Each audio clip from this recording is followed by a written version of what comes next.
Good, beautiful day. It certainly is. This Saturday you have your open house at the Faribault Fire Department. Fire Prevention Week begins on Sunday. Correct.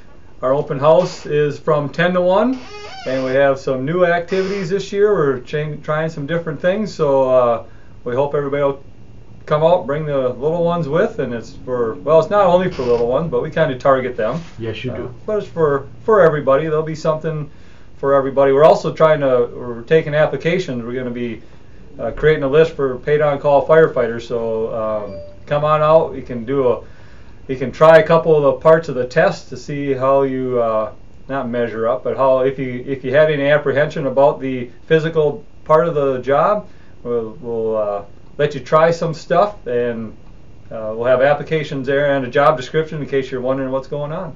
I remember one time I put on the gear and it was down in the training room down there at the fire hall. And Mike Monge was chief. Sure. And didn't realize that you guys can't even see, basically, when there's a smoke-filled room. That's right. We're training right now. Well, we did last week in those homes that are being knocked down for the senior center, and we can either put fake smoke in those houses, or what we did last week was we just cut up a black plastic garbage bag and put that over the mask, and then you have to go in and do your thing without being able to see anything, and that's not unrealistic at all. You can't, if you're in, this isn't Chicago Fire, not to rip on that, because you can't really Right. film and see what's going on in a fire and be entertaining. You can't see anything, but they don't tend to have very much smoke in their fires, I've noticed, and there's a lot more smoke than there are flames in real fires. Yeah, and you can't see. You can't see, nope. So that was kind of concerning. Yeah, and it's one thing that you have to be able to overcome if you're claustrophobic at all. That doesn't work out very well. And I never thought I was, but when I had my first MRI, which must have been after that, I don't remember when, but I think it was '89 I had my first MRI. And I was in there for quite a while, about 20 minutes or so. I guess that's not that long. But boy, I wanted to get out of there. Well, it's like most fears that we have. Training and getting used to it and getting a little more comfortable, you can overcome that stuff, most everything. So again, you'll take applications. Yeah, we're going to have them there. You can take them with you. We're going to open up the application period from basically right now till the end of November, and hopefully get a bigger list than we have in the past, because that is a challenge to all fire departments right now, is getting people to staff fire departments. It's not, and we do pretty good compared to others, but there's some that struggle. The open house is 10 until 1 on Saturday, 10 until 1. Correct. Yep. And some of the things we're going to have going, we're going to have the smokehouse. We always have that. That's a great thing for the kids.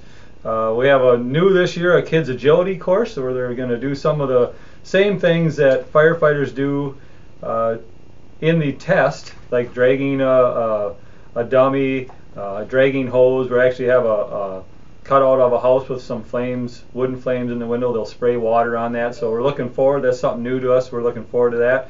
We're going to have a bouncy house, and then, like in the past, truck tours, try on the gear.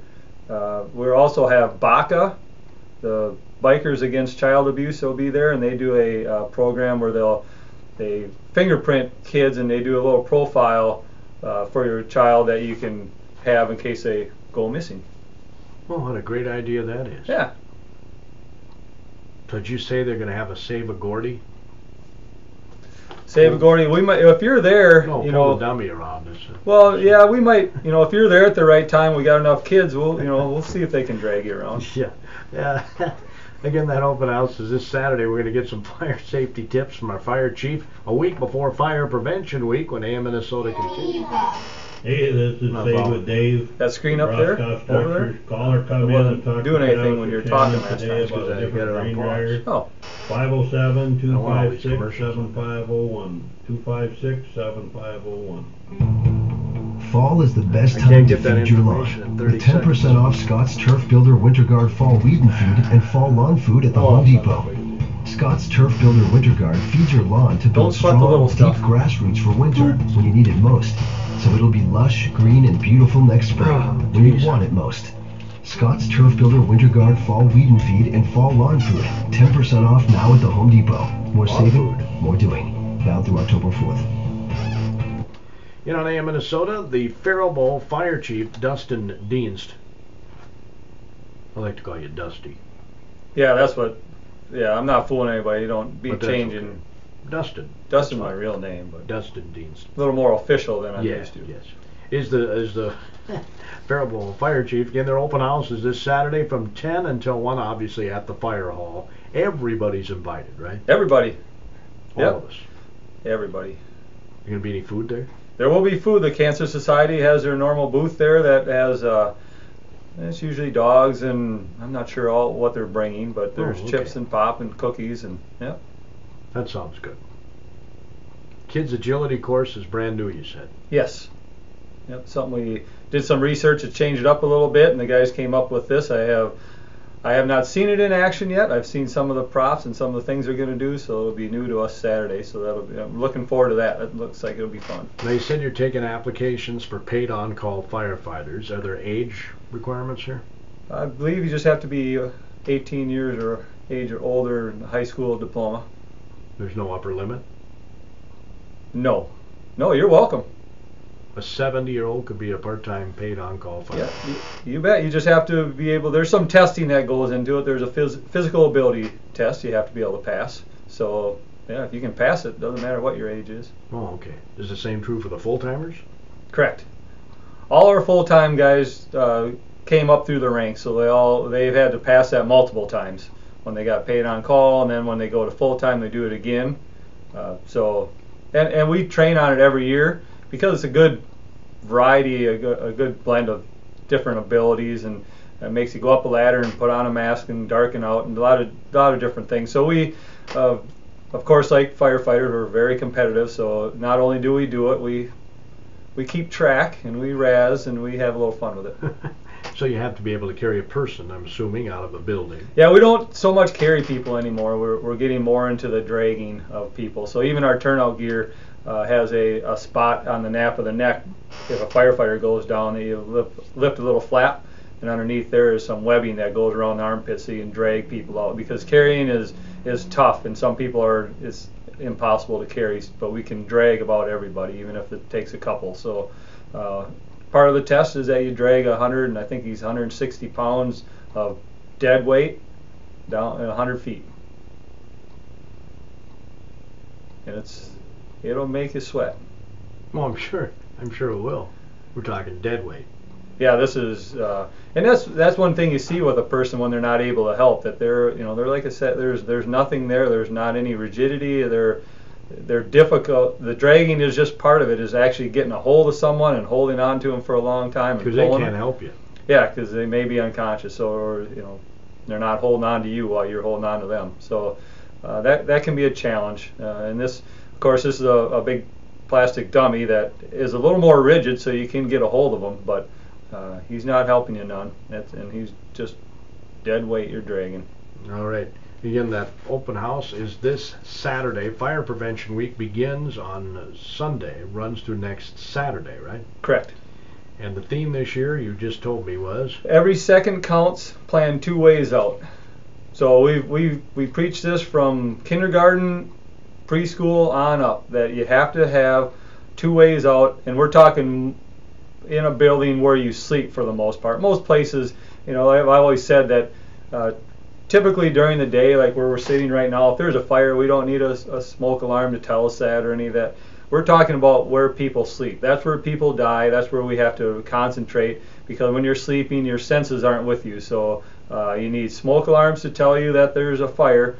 And if you're trapped in that room, you need to have 2 rooms out. So if you are sleeping or have someone that you know of that is sleeping in a room that does not have 2 ways out, that is actually illegal. You should not be sleeping there. And it's because if the one way out is blocked, you're trapped. And what we see a lot, I won't say a lot, but quite often, is a window that doesn't meet the parameters of the second way out. So a little window like in a basement, you'll see some of those little 18 by 2 foot windows. They're up high. That doesn't count. That's a window, but that's not a window that you can get out. No. Not most people anyway. No, and it even gets to the point of how high off the floor is the window and how big is the window. So those things are all taken in consideration when homes are built and when rooms are made. Like when you put in some people will dig in a window well into a basement because they want to make a bedroom down there. So when we're talking 2 ways out, you want the ways on the different floors? You know what I'm saying? No. You can't have both ways out in the basement or both ways out on the first floor. Well, you got to into the room that you're in. It can be 2 doors that go out into a hallway, but you need to have 2 ways out of that. And if the other typically the other way out is a window. I mean, a lot of rooms, especially if you get into residences, you don't have a lot of rooms that have 2 doors, especially where you're sleeping. So the other one's a window. And yeah, if you're on the 2nd floor, the other one's a window that's up pretty high. That can be an issue. It's still okay. That's a decision. If you are trapped in that room, a decision that you'll have to make is whether you can safely jump out of that window, or what we would recommend if you don't feel comfortable doing that is make sure that firefighters can see you when they get there. One of the first things that we do, first truck there, is we call it a 360. So we walk around that house gathering information about what the fire is doing, what the smoke's doing. That tells us what the fire is, but we're also looking for somebody standing in a window, whether it's the 1st floor or the 2nd floor, waving their arms. That tells us that they need our help, even if we can't hear them. And that's the number one thing then. If you see that person, you're going to go in rescue mode. We're going to go in rescue mode, which probably means getting a ladder and going to that window. We're not going in through the house. We're not grabbing a hose and doing all that. That slows us down. We're getting a window or a ladder. We're going to that window, breaking out that window and taking you out that way. Okay. So again, remember, hopefully it doesn't happen to you folks, but if you have a fire and you can't get out, make sure you're trying to get the firefighters' attention when you get to your place. Flashlights are good. If it's at night, we're looking for that. I mean, if you've already got the window broken out and you can yell at us, that's great. But like we tell kids, the most important thing in every building are people. Otherwise, it's just a building. So can't get new people, but we can get new buildings. So. Do you honestly think, though, Chief, that most people even have an escape plan in their house for a fire? I don't think so, but I think most people, you could say, what is your plan to get out, and they could rattle it off the top of their head because they're awake and they're thinking about it. We're in that structure every day, so it's not really overly complicated. You either go out the door, and if you can't because it's blocked by heat and smoke, you go out the window. That's easy to talk about right now, but when you wake up in the dead of night, you're not fully there. Correct. So it's like all of our training that we do or anybody does, it's muscle memory. So I'm not encouraging you to go crawling out windows, but it's not bad to review with your family once in a while what you're going to do if that alarm goes off. Even further, it would be to push the button once in a while on the smoke alarm and see how people react. I don't go jumping out the window and because that's what you're supposed to do. Through the window and breaking it. But a lot of our training, even at the fire department, is okay. If this happens, what are we going to do? We talk about it, and then it's in your mind. And then if this happens in the middle of the night, you remember that talk you had with your mom or dad, saying, "Yep, if this is going off and that doorknob feels too warm, then I have to either go to the window and crawl out of it, or wave my arms and get attention." Your open house, it says here, is you're gonna give away free smoke detectors. Yep, we have some donated smoke detector, battery operated smoke detectors that we'll be handing out. I think you've said in the past that you prefer not the battery operated ones, right? Well, the best system for a home is all interconnected 120 volt wired. That's not realistic in a lot of older homes because it wasn't done ahead of time, and to wire them would be tough. So standalone smoke detectors are way better than nothing. The difference between the interconnected and the standalone is exactly that. The standalone will only go off and it'll just sound from that one alarm. For example, Dusty, if the fire's in the basement and my bedroom's upstairs, chances are the alarm outside my bedroom is not going to go off until the smoke gets there. Right. So early detection, you get a lot of earlier detection with interconnected, because interconnected means there's a wire that goes between all of them, and then the one in the basement goes off, all the other ones go off whether there's smoke by them or not. So you can see that depending on where the fire starts, that is a a benefit to early detection. Yeah, I'd like to be notified before the smoke is sitting just outside my bedroom. Correct. The beauty though, and the beauty of any smoke detectors, it's on the ceiling for a reason, and they're pretty sensitive. You know, you've probably cooked, and you know they go off when you cook a lot. I imagine. Well, not when I cook. No. No. Well, okay.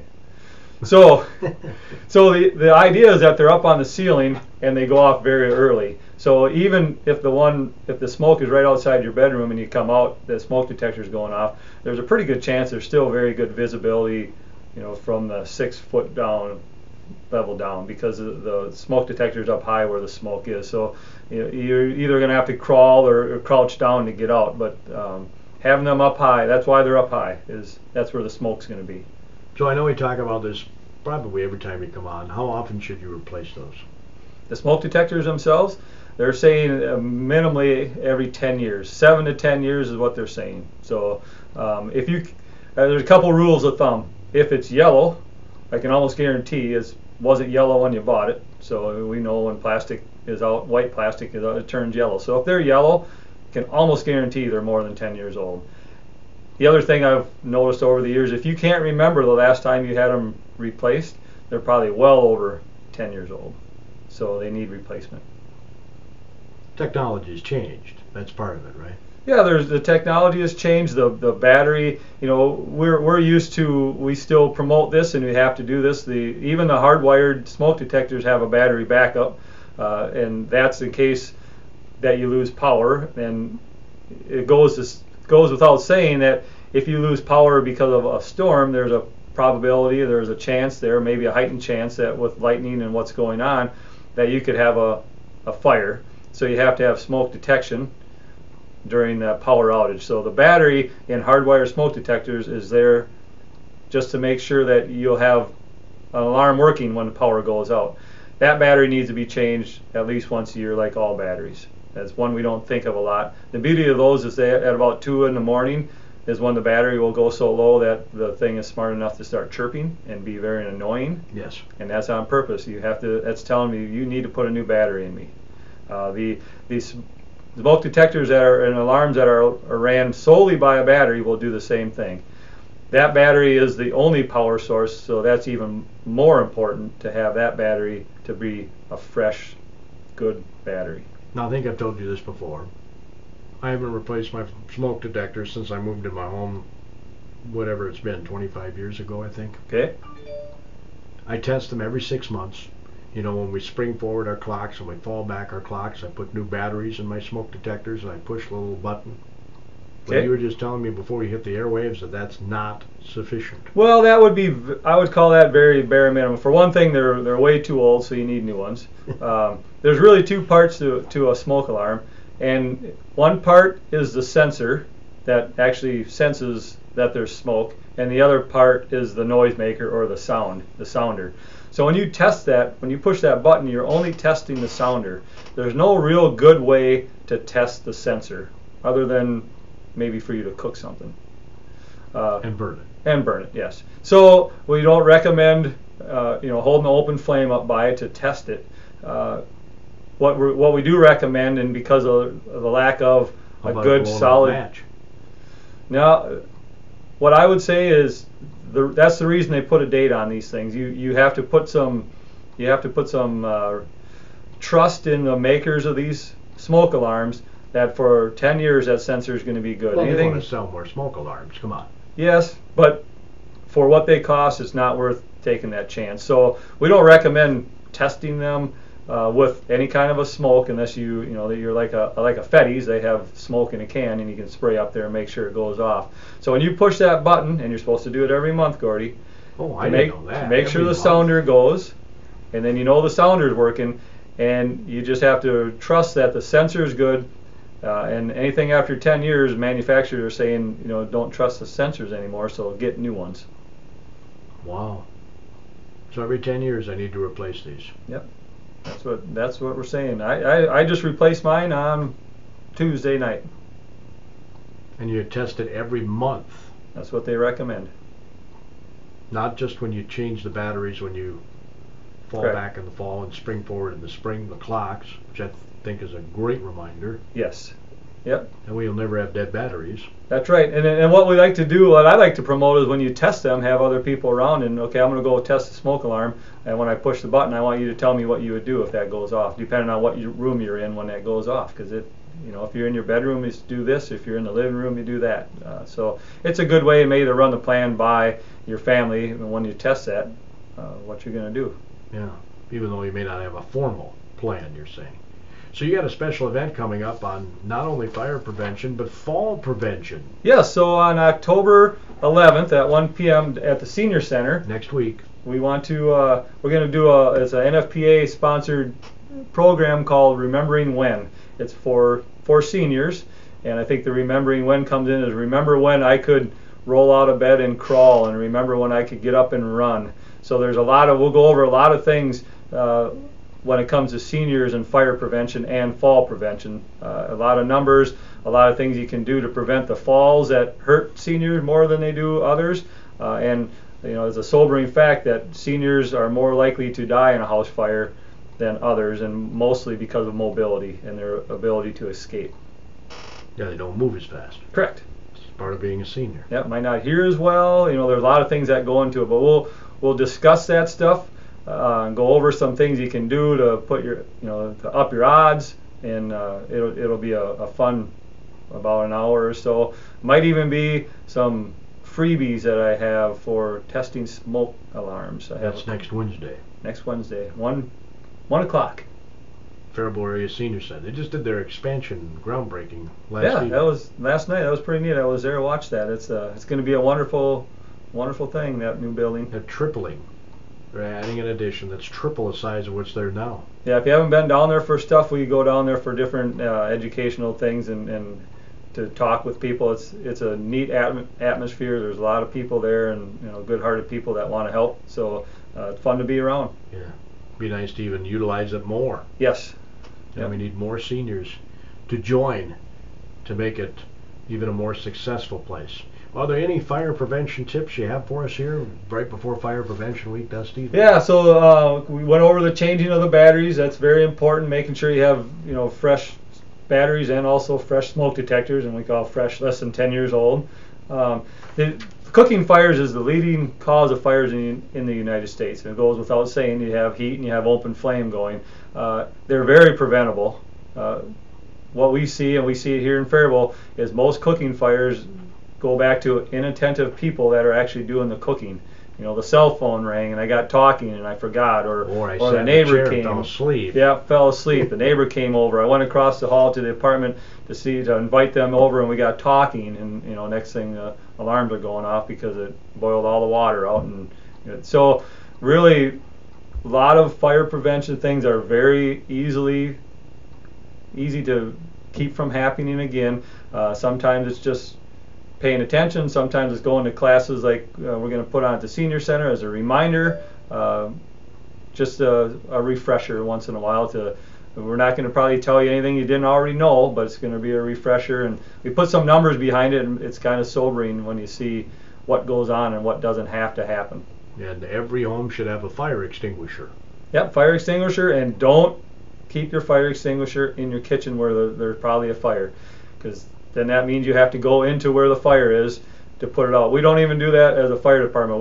We park our trucks a long ways away and get all of our stuff ready away from the fire, then we go to the fire. We don't drive into the fire and get stuff ready. So same thing, put your extinguishers by your exit doors, out in your garage, somewhere you want to get out first, and then if you think you can go back in and knock it down with an extinguisher, your doors to your back, the fire's in front of you, and that's a safer way of doing it. They do have small extinguishers and bigger, they're different sizes. Yep, obviously the bigger ones can put out a bigger fire, but if you can't carry it or you can't maneuver it, then it's not useful to you. So get one that serves your purpose, what you can handle. Don't get them too big, because even though you will probably have some adrenaline going, you may lift something more during that, but you have to be able to handle it, control it, aim it. So don't get too crazy. And if in any doubt, just call 911. You should do that anyway, and we'll come and help. So there's something you don't do in a cooking fire, right? Yeah, don't use an extinguisher on a cooking fire. So you turn off the burner and you put a cover over it, or a wet towel, but the cover is the best. but do not use anything pressurized. Don't grab a glass of water and throw it on there, because that's pressure. That's basically pressurized. You will splatter all that hot grease and fire onto your countertops and cabinets, which are typically combustible material. And maybe onto yourself. And onto yourself too, also. Yes. Yeah. Stop, drop, and roll. Stop, drop, and roll. Learn that in kindergarten. Yep. If your clothes catch on fire, that's what you have to do. That's not a. That sometimes that gets mixed up. That's not how you get out of a house. Now, if you can roll out of a house, that's fine. You're down low. We're good with that. But stop, drop, and roll is if you your clothes catch on fire. And we'll go over that in that remembering when. How a senior stop, drop, and roll is a little bit different than a kindergartner. I'm sure it's more difficult for them to drop and roll. Yep, they got to be more careful when they do that, because they, you watch a kindergartner do stop, drop, and roll, and they land on their knees. It looks like it hurts. We don't do that as elderly or older people. We are a little more careful about what we do. We're trying not to. Falling is what got my dad. He fell, broke his hip, and 6 months later he was gone. So. We go on falls almost every day, and that's a big part of this is fall prevention, and how to secure rugs down, and how to wear the right footwear, and what to do when you're in a shower, because we go on a lot of those. It's slippery in there, so we'll cover a lot of that stuff. Need to get those handicap bars in there. Grab bars and non-slip mats. You don't even necessarily have to be elderly to need those, I don't think. Right. Right? Correct.